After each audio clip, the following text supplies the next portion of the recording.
Hello, and thank you for joining us here today at Fair Talk by Fair Farms. My name's Amanda Higgins.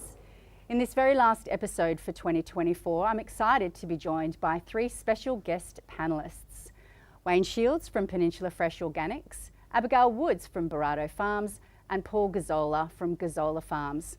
Firstly, I'd like to say thank you so much for all of you for taking time out to come and join me here today.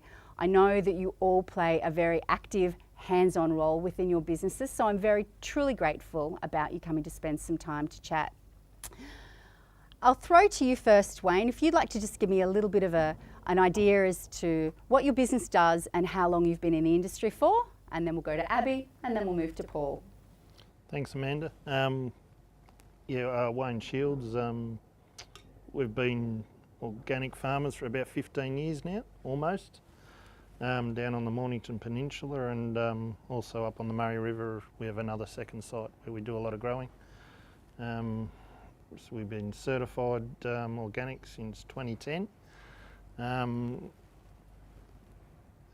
that's been a lot of fun, so I've sort of had 15 years of compliance around that sort of stuff, which has sort of given me a good basis for going forward with that. And how long have you been in the industry altogether? I've grown up in it. Dad was a veggie grower, and when he retired, I went and worked for other blokes, and I was conventional till I was about 40 years old. Yeah. Okay. And then saw the light and went green. Well done, Abby. I've been in the industry for about 16 years. Yeah. So I've been with Boratto Farms for the last 5.5 years. Prior to that, I was produce buying for a processor. I learnt a lot through the produce buying in regards to being certified, and now I'm actually looking after the certification for our business. Wonderful. Good on you. Paul. Hi, Amanda. Hello. A bit like Wayne, been in the industry my whole life in some shape or form, but mostly as a family business. So currently I'm in business with my two brothers and my dad pretty much semi-retired now. We're on the Mornington Peninsula also on 2 farms. We supply all the major markets up the eastern seaboard and occasionally over to WA. Go to Darwin twice a week, major retailers, and have a mix of labour from palm workers to labour hire to direct employees. So that will keep us fairly busy. Yeah, good. Well, thank you very much. Thanks for coming and joining us today. So today we've come together to acknowledge that we are knee-deep in compliance requirements, and we know that the demand for compliance absolutely isn't going to go anywhere. So I'd like for us to discuss how your three businesses actually integrate compliance into its everyday, day-to-day operations and how you've managed to overcome some of those challenges. So Abby, your palm. Paul, you've got some labour that comes through palm as well. Wayne, you're organic. Paul, let's start with you. You're a third-generation farmer in the Mornington Peninsula. You're currently the president of AusVeg Victoria. So can you share with us how a business which is nearly 94 years old has actually adapted to the changing compliance requirements? It's changed a lot. So when my grandfather started farming, compliance was turning up to work sober. Yeah. Pretty much. To today, where there's so many layers that we have to deal with on a daily basis. But it hasn't happened overnight. We've evolved into that over a period of time where, we started recording stuff on paper, having reams of it in filing cabinets, which I'm sure many people have still got, to moving to more electronic record keeping. So what we do today, it's still a job that has to be done, but it's not as onerous as what we may think it is. Okay. We integrate it into our everyday activities. Yep. And there's been a lot of positives that have come out of it over the years. Definitely. Yeah, good. I think that's always a benefit if there's a byproduct benefit of a system. Wayne, you're the director of Peninsula Fresh Organics. You're the chair of the board for the Australian Certified Organic, ACO, and you're an active member of the Australian Organic Industries Working Group. Can you tell us what on earth made you go down a voluntary path to implement organic standards on your farm? I know you said you saw the light and you were keen to be green, but what sparked that? I was starting from scratch at the age of 40, and you know, you need every bit of help you can get to get a foothold in the market. Yeah. And conventional farming seemed to be pretty well, those guys were doing it pretty well. There didn't seem to be a lot of opportunity to get in and, you know, be viable as a business. You're either going to stay very small and live on the fringes and, you know, live on the poverty line basically. So I sort of had to do something different. So I went down the organic path, but I had that conventional mindset. So I went a bit harder than the majority of the conventional guys. And so when you say conventional mindset, you mean scalability of the business? Well, you know, conventional guys know how to work. You got to be pretty efficient and go hard. Yep. So I had that mindset and I had that discipline, I suppose, and I just applied it to organics. And a lot of the organic guys originally, you know, their first inclination was to head for the hills and grow on the side of a hill. Bit hippie. Yep. And that's where it started. You know, it's evolved from there, but so that gave me a bit of a start. And I just, you know, there's a lot more opportunity in organics because the market there was a want in the market, there was a hole in the market, so I've just helped to fill that. So that's why I went that way, and I really enjoyed that change. It's been great for me. I'm a better grower now that I'm organic than when I was conventional. Yeah. So your choice to go organic was driven because you could see an opportunity for yourself in starting a business with a new market option. Yep. Good, very good. Abby, as the technical and admin manager out at Boratto, not only do you look after food safety and compliance, you also look after the PALM scheme because you're an approved employer as well, which happens to be another layer of regulation. You were telling me the other day that you were also looking at some environmental accreditation voluntarily. I think that's the way things are going, so it's worth starting to look at that now and build it into any improvements that you're going to make on the farm. Wonderful. Excellent. So what kind of systems do you have in place that keep things on track? So we are accredited for Fresh Care, Fair Farms and a PALM scheme approved employer. We've gone from one person doing paper-based to myself coming into the business doing transferring that all into electronically. We've now got 3 people who are looking after QA, HR and myself overseeing those operations. I think one of the main things is try to keep it simple and look for similarities between each of the systems because there are similarities. A basic one would be the org chart. One says you must show the person responsible for HR, the other one says food safety, so you just combine it. That's a very basic one, but if you look for the similarities, it really helps make it more achievable. Yeah. And like Paul, you would have started off with paper-based systems and moved to electronic at some point? Paper-based. It was then electronic, like scanning and very, very hands-on, very time-consuming. So now we're moving more towards direct entry of data.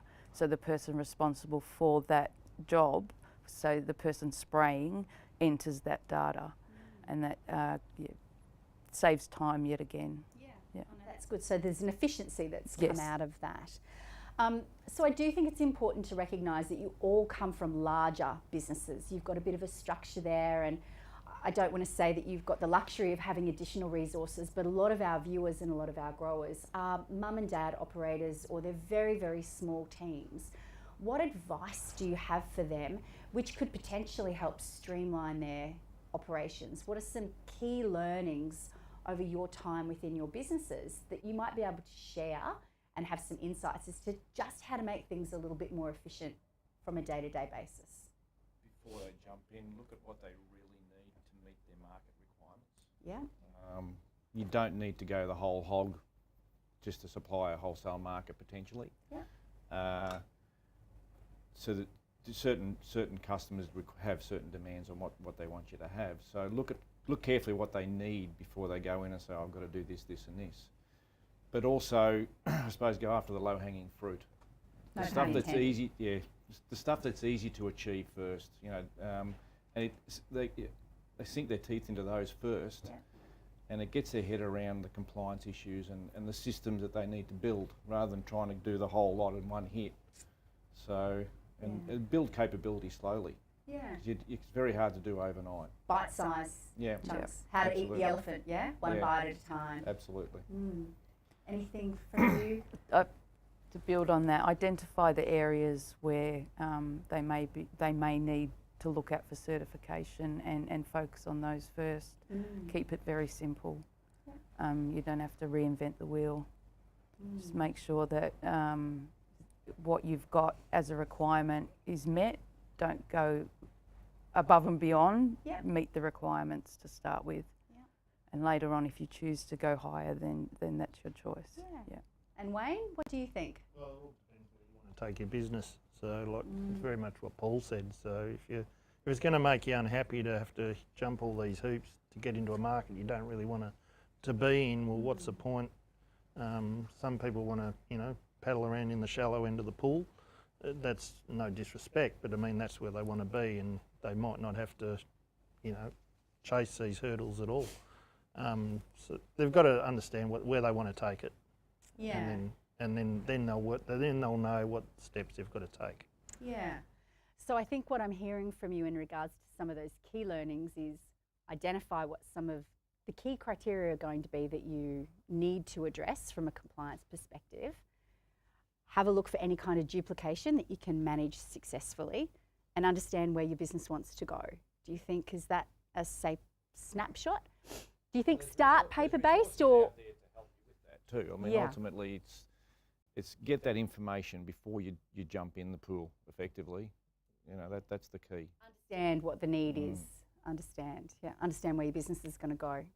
Yeah. Some certifications open doors for you. If you don't intend to take your business through those doors, what's the point in getting that certification? Yeah, this is true. This is true. So in managing various compliance programs and then the systems that are required for those and then the audits that come out of that, we know that the compliance burden or the compliance fatigue, etc., can absolutely feel very real.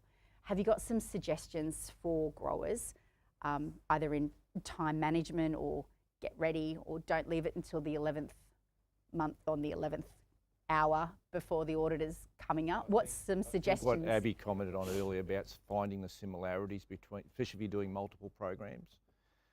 I've seen many people, they'll do a manual for this program, manual for that program, and when a lot of it can be combined, you know what I mean? So it's understanding the systems to begin with, and then flushing out the similarities to minimise your workload.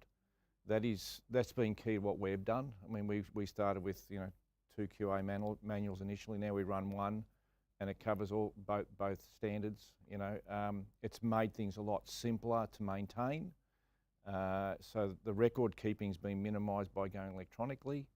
So there's a lot of things you can do to streamline the process. But again, it comes back to understanding, knowing what's out there and knowing what your requirements are.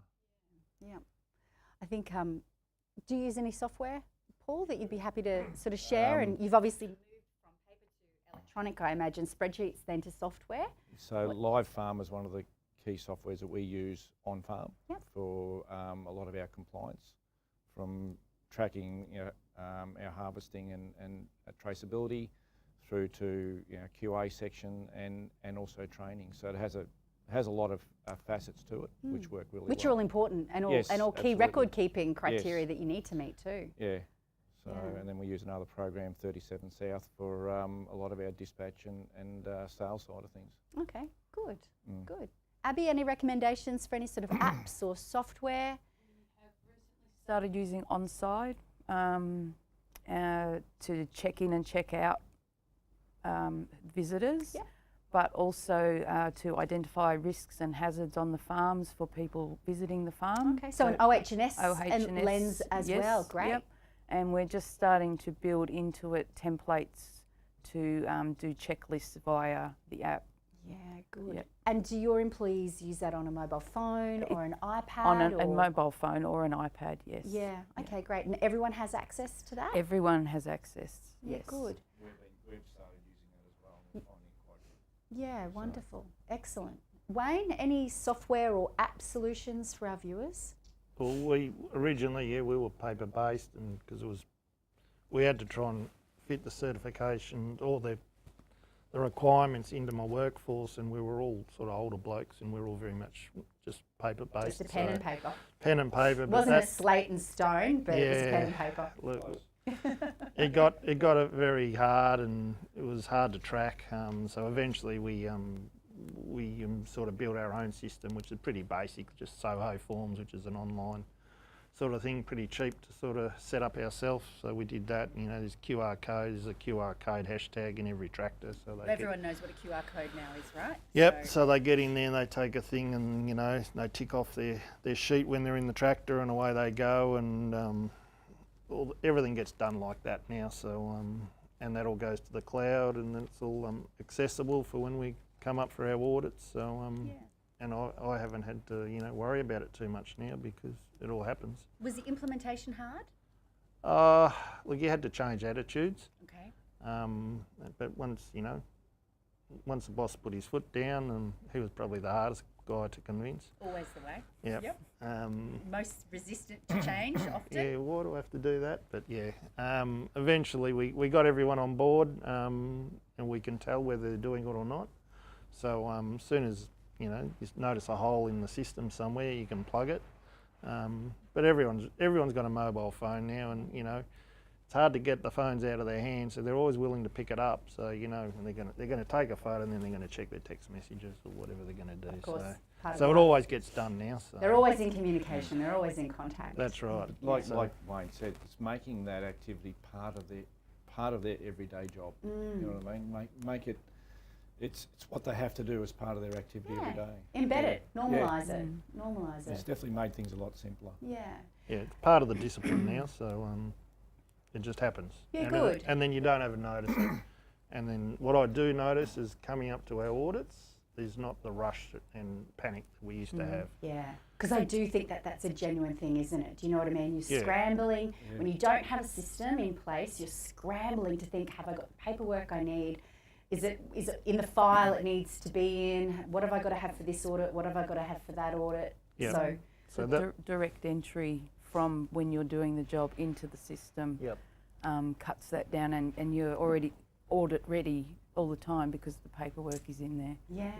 we recently bought a spray drone, so we do all our spraying with the drone now, and the benefit of that, we can get a readout of exactly what we sprayed, when we sprayed, how we sprayed, and it's all there, and that just goes straight up into the system now too. So it's just another tick along the box, and these things are happening automatically now.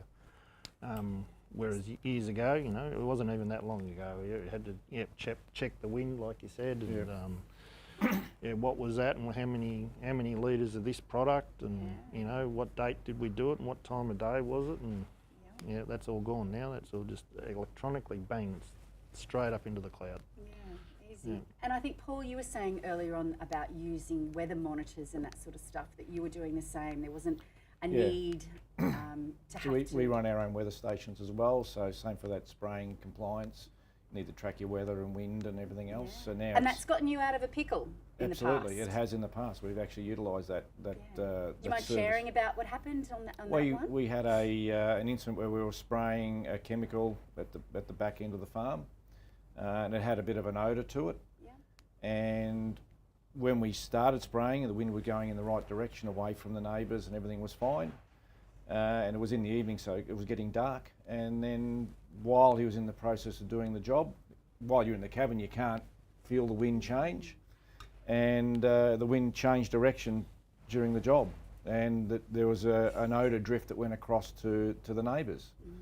And we got a slap on the wrist for that. But the ability to go into the weather station data and find that the wind was going the right way when we started, because you'd log the time you start and finish, and it showed that it changed during the activity. Sort of got us out of the shit, so to say, a little bit, because the Well, intention, the we had data the was right there. intention when we started, but unfortunately we got caught out. Yeah. Yeah, that's right. And I think what I'm hearing is if it's not expensive to implement, use an electronic system where possible and have it cloud-based. Abby, you were mentioning earlier on that potentially some of your workers who English is a second language in using that app, there may have been some challenges with that. How have you overcome that for your team? At the moment, we haven't overcome it. It is very difficult. Yeah. We do now, we've been in the PALM scheme for quite some time, so we have a lot of return workers and they start to step up and become interpreters, and they take on a leadership role where they can teach people as well. So that's been very helpful. Yeah. And they also appreciate being given that opportunity as well. Yeah, good. So they're familiarising themselves Yes. with data and Yes, that yeah, also. and it's good that they see those things, because people don't understand why we do things the way we do, and I feel it's really good to show people why they're doing that, Yeah. because that makes them understand and they're more inclined to do that because they understand why they're But doing they it. also learn faster too. Telling someone to do a job I've found in the past is, it's just a robot action, but if they understand why they're doing it, Yes, yeah. they learn faster and they appreciate the And job they take better. pride in They it. take pride in what they Yeah. do. So Yeah. yeah, it's a way to bring people along for the ride. Yeah, take them on the journey. Yeah. Understand and explain the why behind it. So there's some ownership, I suppose, Yes. in that task. Which And is that- beneficial to certification, that people do take ownership, because it's very hard to manage the whole thing as a single person, but if everybody's taking ownership, it makes it a lot more easy. Yeah. Yeah. So to give some growers advice if they were considering certification or considering a compliance program of some sort, would be to get your staff involved. Yeah, and how take would you- ownership. And how would you think to do that effectively? I think basing it on the sections of the certification, so the person who is spraying would take on that responsibility, because they're the best person to say that we've met our requirements. They're the Yeah. best person to fill in the paperwork. But it's also identifying the people who want to take that role on as well. Yeah.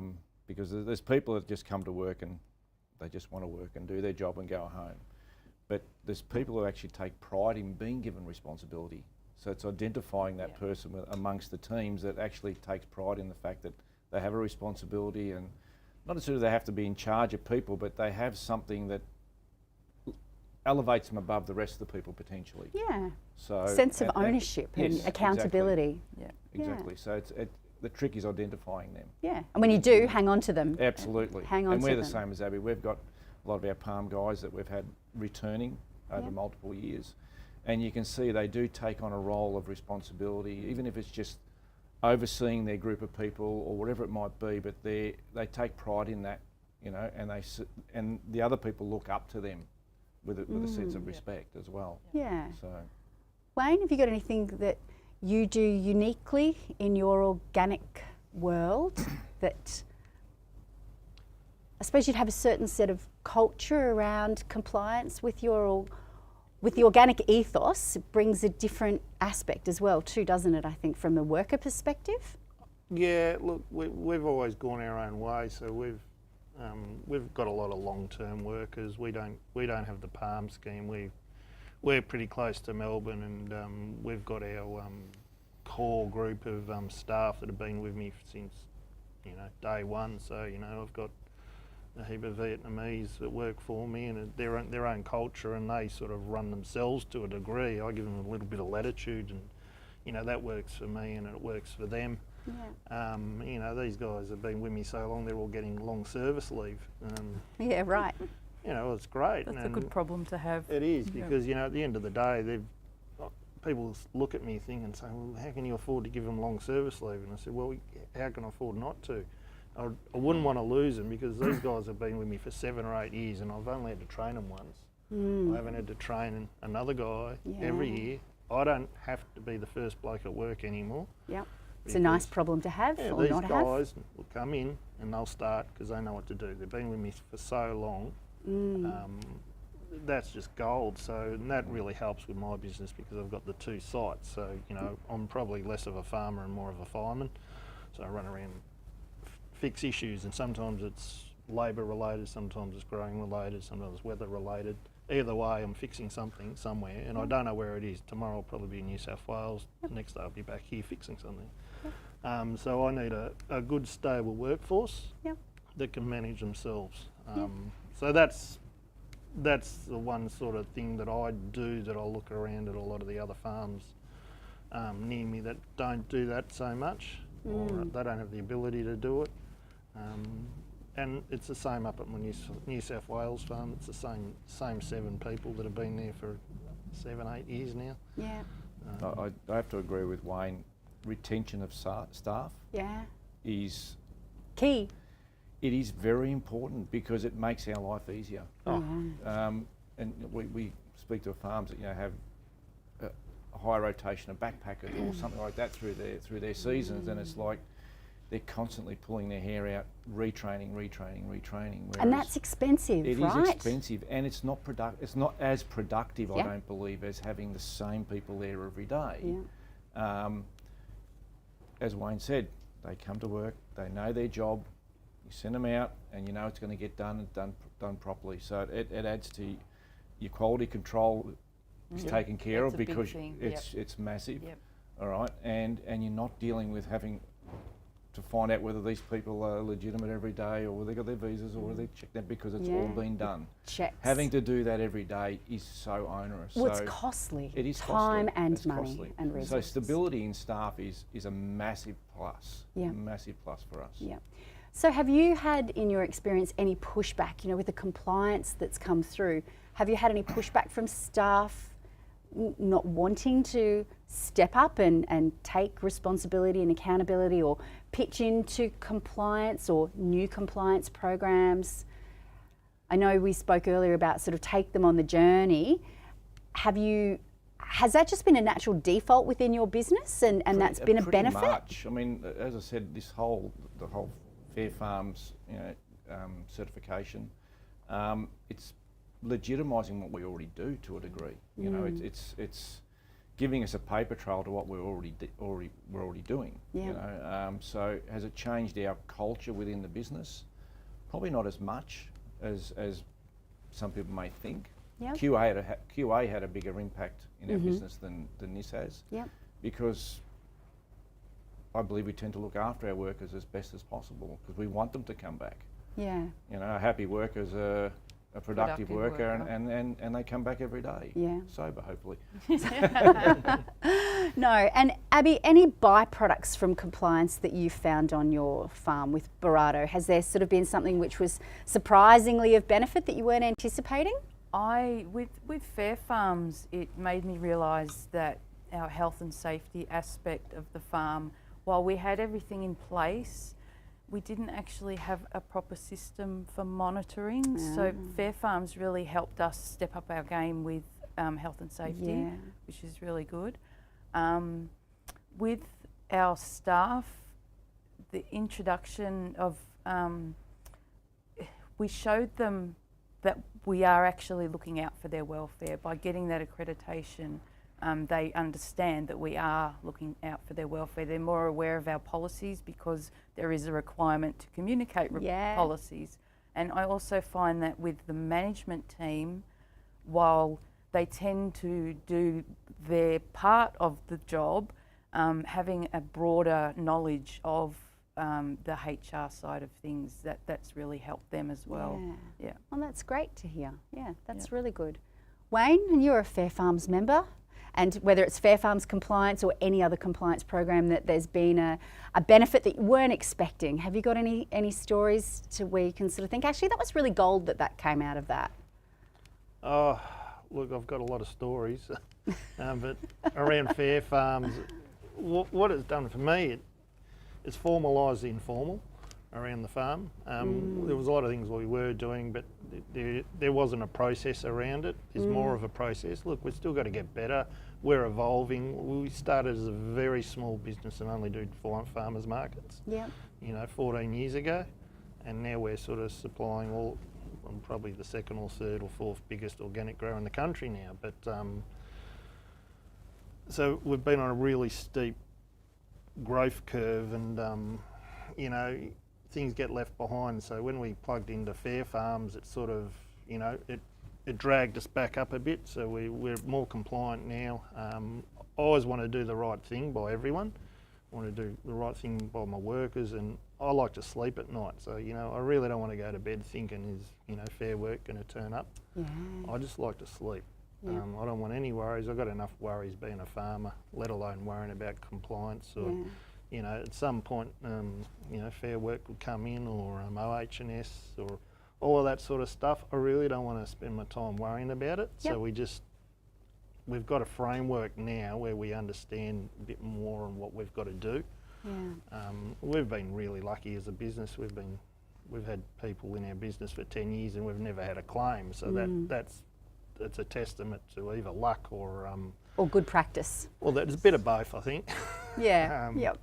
But Or good systems in place, yeah? People, yeah, and I but think it also wasn't too, formalised. staff retention really helps with that as well. You know, if you've got a changeover all the time, you're at risk of incidents on farm. Whereas, Absolutely. you know, if you've got a good, stable core amount of people, it starts to develop a really good culture and a safety culture as well. Like Abby indicated before, doing the Fair Farms certification, it helped us find the gaps in what we're already doing. And you don't know what you don't know. Exactly.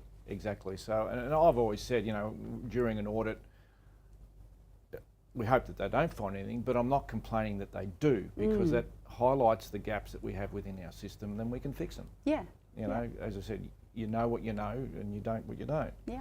Yeah. So, A car isn't a slight on No. business, it's an opportunity for improvement. Yep. And that's what we say all the time with our business. One of the new guys I got on board there, it's his common saying, it's an opportunity for improvement. Yeah, You know, it it's up is. to us whether we choose to take it or not. Yeah, and I think the tricky part, especially with the people side of things, is the raft of changes that have come through in that HR/IR space to absolutely try and keep across every single You can never know legislative it all. change. It's too much. How on earth do you know it all unless you have got someone dedicated to spending their time Absolutely. to actually really keeping... And that's not our core business. Our core business is growing vegetables. Correct, exactly right. You know? So in that instance, do you think a certification program like Fair Farms, from a people perspective, has benefited keeping you up to date with any kind of changes, or has it made you more aware that there's lots of changes and you really need to stay on top of it? It's definitely made us go looking for those changes. Yeah, Because you know that it's going to be part of your audit, it's part of the stuff you need to be aware of.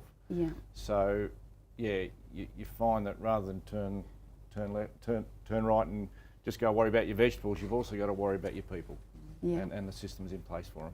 yeah, that's it. So, It gives you the resource to go to as well, to get that information.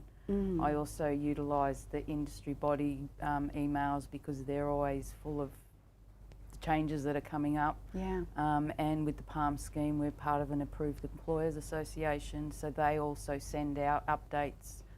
I do have a lot of emails to read, but I do find it's really worthwhile that if you utilise those sources, yeah. you can stay on top of things. So thinking about that and saying that you've got a lot of emails to read and there is always change, do you have a system for managing those changes, or do you have a system for managing Delete those? button. Yeah, okay. I only you've read deal it. with the After top you've read it. priorities, right? Okay, gotcha. Yeah, I think for me, I'll skim read them and pick out the bits that I think are important to Yeah. us, and then read more into it, and then pass it to the most appropriate person within the business. yeah, yeah. It's just Yeah. being aware and being Yeah. across what's happened. And Wayne, you're not immune from it. You've got people, so you know it's not whether it's organic specific or conventional. It is a people business that we're actually in. Who we are under the same IR laws. and we are. That's right. Whether we like it or not, we absolutely are. We did speak a little bit earlier about the good players and the good actors within this business, the good businesses who are burdened by compliance requirements. A lot of that social compliance has been driven by market access into the retailers. We know that the food safety compliance aspect is was originally driven obviously from a food safety perspective, but is being picked up by government regulation now. How do you see that we can get improvement overall within the industry? Because the people who want to do good are doing good. How do we elevate, or how do we get the bad actors on board? Because they, from what I've heard, are tending to sort of slip under the net scot-free. And how do we bring them into a compliance framework? The customer has to want that to happen. Right. Ultimately, I mean, we're doing our bit. We're supplying the retailers and the consumer, but the retailers in our industry, or the end users with our industry, have really going to be positive about wanting that to happen. We can't force that change ourselves. They've got to force that by restricting access. Yeah. Without that compliance. Yeah. So can you give me some examples of how you're seeing that happen on the ground? You're obviously a tier 1 supplying direct into the majors. We know that some tier 2 suppliers are also in a social compliance program supplying into the majors, but there seems to be another sub-market that is not in the compliance network. There are growers out there that aren't compliant, so to speak. Yep. And their product is ending up on the same shelf as mine. All right, and that's the concern that we have as an industry, that they're not being picked up. Yep. Now, we've got a new food safety program coming on board in February, which is legislated nationally. So our hope is that they actually are truly active in that space and picking up the people that aren't compliant in that food safety space. Yeah. Because they're the ones that are potentially going to cause our industry a problem. You know, we're doing the right thing. We're meeting all our MRLs. We're complying with food safety, but they're the ones that they're going to farmers markets, or they're supplying shops through the back door, or wherever it might be, that aren't compliant to that food safety standard. And if there is a risk with that produce, the industry's branded with that brush across the board. That's right. We saw that. We saw that. In the past, where one grower's had a problem, but the whole industry's been branded with it. Yeah. So the concern is that in the food safety space, that they're not, and I'll say government, because they're the ones that are managing the scheme, aren't going to be active enough in picking those fringe players up. And we're tarnished with the brush of being have to comply with that. Because we're big players in the industry, or anyone who's certified will have to comply. The same applies with ethical standards. There's people out there that aren't complying with the same standards we are, yet we're competing in the same marketplace. So how do we address that as a problem? If we know that if all of the good businesses are doing the right thing, they're the ones who are also shouldering a lot of the cost as well for compliance and for the audits. How do we have a safety net around the ones who aren't yet compliant and bring them on that journey? Number one, we can demystify compliance, because at the end of the day we embed it as natural business practice. But number two, there has to be a will to actually want to be compliant. Absolutely. And the concern is that they don't want to be. The business model is to avoid that, because their IR practices are so far outside of the law. They're just trying. Their best bet is to fly under the radar like they do. Yeah. And the only way to bring them forward is market access. Yeah. If they're denied market access because they're not compliant, then they've got no choice but to change or get out. Yeah. So until that happens, it's going to continue to be a problem with our industry. So when we talk about non-compliance in the HR/IR space, we know that Fair Work and Border Force go out and visit farms and will turn up often unannounced. And we know that if your systems are in place and you're robust enough, you can kind of, you're not going to have a heart attack on the spot. You'll still get an elevated heart rate, but you'll know that you're doing the right thing and that your paperwork is in order to be able to be checked for compliance. Visiting the wrong farms. That's the plain fact of it. So how do we suggest that compliance is a shared responsibility? Well, Fair Farms have a register of growers that are, We do. are members and Yes. certified. So do they need to visit those growers? Not really, because they've already ticked the box, they're certified. Yeah. All right. So who are they talking to when they go and visit growers? Are they communicating with Fair Farms? Or are they looking at your website and your register saying, well, these guys, I've got a list of growers, but these are all certified, so I'll worry about the rest of them. Yeah. But they're not. They're going to the ones that are certified and forgetting about the little ones that aren't. Yeah. Do they even know about the little ones? Well, that's the other thing. Yeah. Or do they want to know about them? If they're hiding in the shadows, how do we bring them into the light? Correct. Yeah. I suspect they're picking the low-hanging fruit by going for the certified ones. Yeah. Yeah. Makes their KPIs look really good. Yeah, and there's a ready-made list. Yeah. Yeah. But at the same time, I suppose it comes down to a responsibility where if we know something's not being done correctly in business and people aren't being paid appropriately, do we have a responsibility to report on that so that something can be done so industry isn't tarnished? Unfortunately, industry has that, let's not be a dobber scenario. But that's changing slowly. People are starting to get fed up with the fact that we are having to compete on the shelf with the non-compliant grower. It's a competitive advantage. At the end It of the is. day, your product costs you more to produce. It's just as simple as that versus someone who's not going through a compliance framework Absolutely. of any kind of compliance. There is a competitive advantage there. So I would think to level the playing field, really, is it not, if Comes we... back to market access. Yeah, It does. Comes back to market access. yeah. Limit market access, they've got no choice but to comply. Mm. An example of that is there was a pallet of spinach at the market in our boxes, bunching spinach, palletised to look like it was our pallet of spinach. It was not our spinach in the boxes. So those boxes could have gone out to any veggie seller, and if there had been something wrong, it would have fallen back on us. Wow. So they're trading on our name. Yeah. Yeah. So food fraud. Yeah. Really, Yes, at the end of the yes. day, it's second-hand boxes. Then I imagining you wouldn't have, you would notice if a stack of boxes went missing. I'm I all hope. for recycling, Yes. but it can't be the same product in that box. Yeah, sure. Correct. If it was There pumpkins, no problem. Yes, Yep. exactly. We see that every day in the market where second-hand boxes it's big business.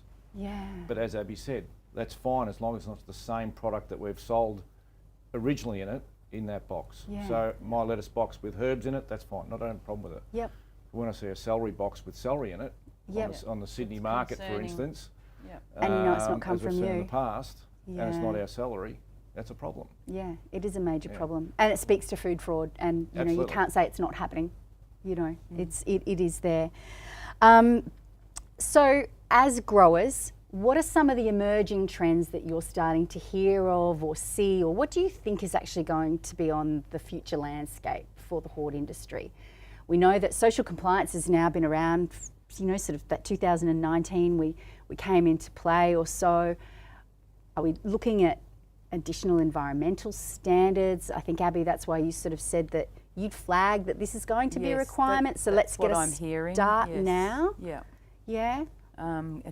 Carbon accounting as well is one that I've heard. However, I have spoken to a grower that did go down that road Yeah. and became carbon neutral, and the cost was so far out of his range that he could manage it for 3 years, and then so it needs to be cost effective as well. Yeah. Yeah, and I just don't think we're ready for that yet. Yeah. I don't think environmental requirements are going to go by the wayside at all. though. No. You know, you just got to look at what's coming out of Europe at the moment. Yeah. Yeah. You've got the sustainability pillars, and a lot of ESG programs are starting to get rolled out. You know, particularly certain industries are starting to roll them out for their industry, just to keep the doors open for their markets. Yeah. It's going to be a requirement. What it's going to look like in horticulture, I'm not 100% sure yet. But you know, maybe the likes of Ozveg or someone want to get on the front foot and develop a program. Yep. Give you something to do, Paul.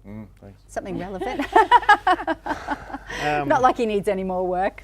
Yep, but it's certainly out there, and a lot of other industries are certainly a lot more advanced than horticulture is at the moment. Yeah, Yeah. that's it. It's another layer of complexity. It's how do we manage it? So, Paul, what advice do you have when you sort of hear that there is an environmental wave that's going to start coming through for businesses out there who are already struggling with managing compliance? How would you embed a new program into your business? What would you suggest? Cautiously. Cautiously, okay, to sure. start with. Yep. I mean, it comes back to necessity, and is it going to be an advantage to market access? I mean, Wayne, indicated earlier. If the retailers are going to start asking for an environmental part of our program, I only hope it gets incorporated into our existing systems, not another audit. Not again, another bolt-on, which is something totally another different. Separate audit again. Yeah. I mean, the more we can combine the stuff that we're doing, I'm not going to say it's going to be easier, but the more manageable it becomes. Yeah. I only wish I could say that by adding these programs, we add value to our product. Yeah. But unfortunately, I don't think we do. It's just it becomes a requirement. It's not something we can ask more money for, and that's the sad part about it. It's a cost burden, but it's not a cost we can pass on. Yeah. So again, it's all going to come back down to market access. If we need to have that system in place to have market access because our customers have required it, then it's obviously going to be something we're going to have to look at. Yeah. Yeah. And the whole landscape could change around that. I mean, at some point, everyone's got their own little phones, and we talk about it at ACO around what's it look like in 5 or 10 years, and if you're creating carbon credits on your product, and it's worth a few carbon credits, and whether that's tracked and it's applied to that product, and when the consumer buys that, that's a benefit for them. They'll actually own that carbon credit, and that's another way these things sort of evolve. Okay, they're tradable. Tradable, yeah, potentially. It might not happen at all, but it's certainly there's people doing the maths on these sort of things and trying to build these sort of systems. Yeah. So it's all part of that, keeping the doors open, having somewhere to send your product, like keeping the doors open. Yeah. So like you said, it's not going to give us any more money. It's not going to make us any richer or anything like that. It's another level of burden, but it keeps us in business. And I think that's what we all know, is that compliance isn't going to go anywhere at all. We just need to find a way, and I think, Paul, the word that you used was make it manageable. We all know we need to undertake some level of compliance or multiple layers of compliance. How do we do it so that we can manage it on a regular basis where it doesn't become too onerous? And whether that's through staffing systems, software systems, or apps. So just to recap, Soho is one that you recommend, 37 South, and on-side, and yours was Live Farmer as well. Yeah, fabulous. Anything else that you can think of that's in the background? Do you use anything to manage your people? Do you use any HR systems at all, as far as employee data files, employee self-service, they can log on and request their own leave? Have you got anything like that set up for your staff? Clock cards and timesheets to clock in and out things of? like that. I mean, electrifying that or bringing it into computerising that makes things a lot easier. Yeah, yeah. But again, it all comes down to size of workforce that you need to do that with. So for us, we went away from timesheets a long time ago, and that's made it far more manageable. I mean, there's lots of systems out there. We looked at having kiosks on each farm for people to check in and out, but it wasn't cost effective for us at the time, so it's something to revisit a bit further down the track. But that's something on-side can actually help you manage. They can, yes. So there's new systems coming into play now which can help with that sort of thing, and at a small scale as well, which is quite achievable. And as long as the price is affordable, for the size of the business, I think that, and that's the benefit about technology, isn't it? The longer we go on, the more things are developed, the more cost effective they can actually become. It's just getting used to, I've got to do something new, I've got to change, I've got to accept a new process, and then I've got to embed it successfully. Yeah. And that's the thing with technology now, that it's getting cheaper, There's more options out there, and it's becoming more accessible to those smaller operators as well, which is something that, you know, as an industry we're very conscious about, that they also need access to these Absolutely. these resources. Yeah. You know, And they might be small operators, but they might use a large temporary seasonal workforce, you know, to get their crops off or whatever the case might be. They still have we some need to be able to timesheets give to them manage. access to some form of technology to help, Yeah. whatever it might be, or resource, or whatever it might be. Yeah, yeah. Well, as part of our regular sessions for Fair Talk, we actually have our viewers submit questions that they would like to ask of our panellists. We've had around about 8 so far that we've had come through. Some of them we've addressed in our chat today, and some of it we've one I'd like to bring up is we've seen and heard about Border Force, Fair Work and other food safety programs simply dropping by unannounced. And we've heard that different departments within Border Force also drop by without knowing that the other one was there. From your point of view, have you had any experience where you've had government departments or food safety or social compliance drop in unannounced?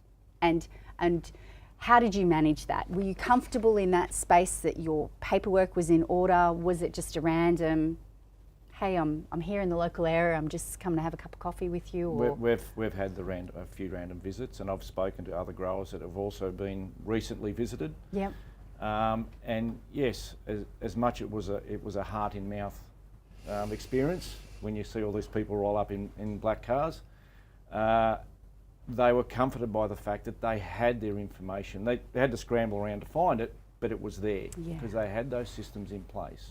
Yeah. So for them, it's moments like that I suppose reality kicks in and goes, it's worth having. Yep. All right, because it's not till that time happens that you think, what am I doing this for?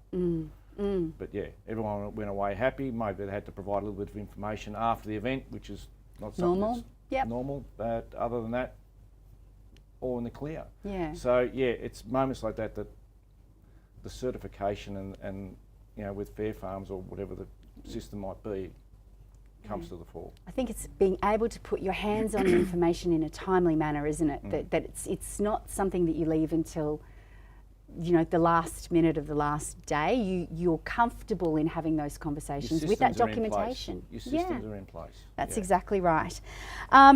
The regulatory and compliance burden versus benefits. This is probably a really short and sweet question that was submitted, but the burden of compliance versus the benefit of compliance. I think you just demonstrated the benefit. Yeah, well, in a nutshell, yeah. And look, over the years, QA's probably shown us quite a few benefits over the years, just in systems and the way we operate on farm now. You know, with the ethical side of things with Fair Farms, that example we just gave is a prime one. You know, being ready for those moments, I suppose, or like I said, God forbid there's an accident on farm and work cover comes on site. You know, how do you demonstrate? Correct. Yeah. Having Where's all your of that training stuff records? in place is critical. It really is. Yeah. You know, so it's important.